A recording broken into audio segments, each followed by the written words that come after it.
আসসালামু আলাইকুম রহমতুল্লাহি ওয়া বারাকাতুহু। সম্মানিত দর্শক, আপনারা কেমন আছেন?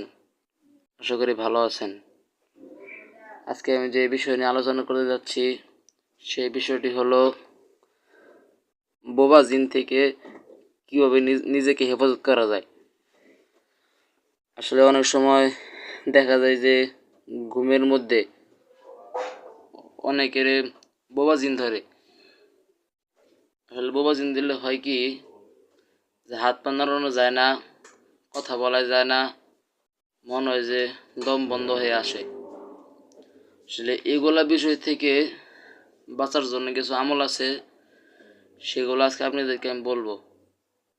তো আশা করি এই আমলগুলা করলে কারোর ঘুমের মধ্যে কোনো সমস্যা হবে না, কোনো বোবা জিনের কোনো সমস্যা, কোনো অসুবিধা কিছু হবে না।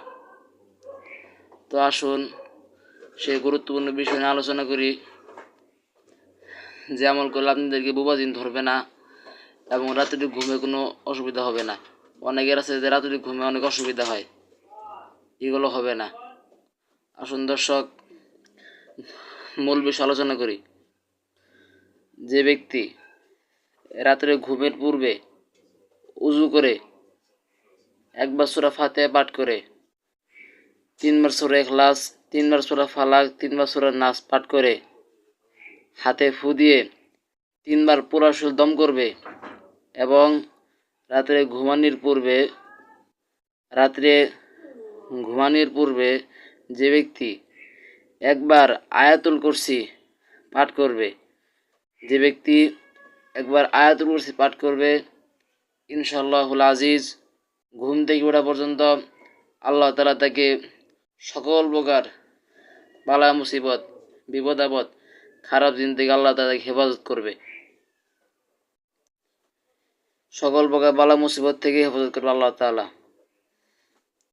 আরেকটি বিষয় এই যে আমরা যখন ঘুমাবো চেষ্টা করব যে ডান কাত হয়ে ঘুমানোর। আমরা অনেক আছে যে বাম কাত হয়ে ঘুমাই, ডান কাত হয়ে ঘুমানোর চেষ্টা করবো সবাই ইনশাআল্লাহ। সম্মানিত দর্শক, এই ছিল আজকে আমল। যদি এই নিয়মে আপনারা যদি ঘুমাইতে পারেন তাহলে ইনশাআল্লাহ কোনো প্রকার অসুবিধা, কোনো প্রকার বোবা জিন আপনাদেরকে আর ধরবে না। এই ছিল আজকের আলোচনা যদি ভালো লেগে থাকে আমার ভিডিওতে লাইক করবেন এবং এমন ভালো আমল পেতে আমার পাশে থাকবেন।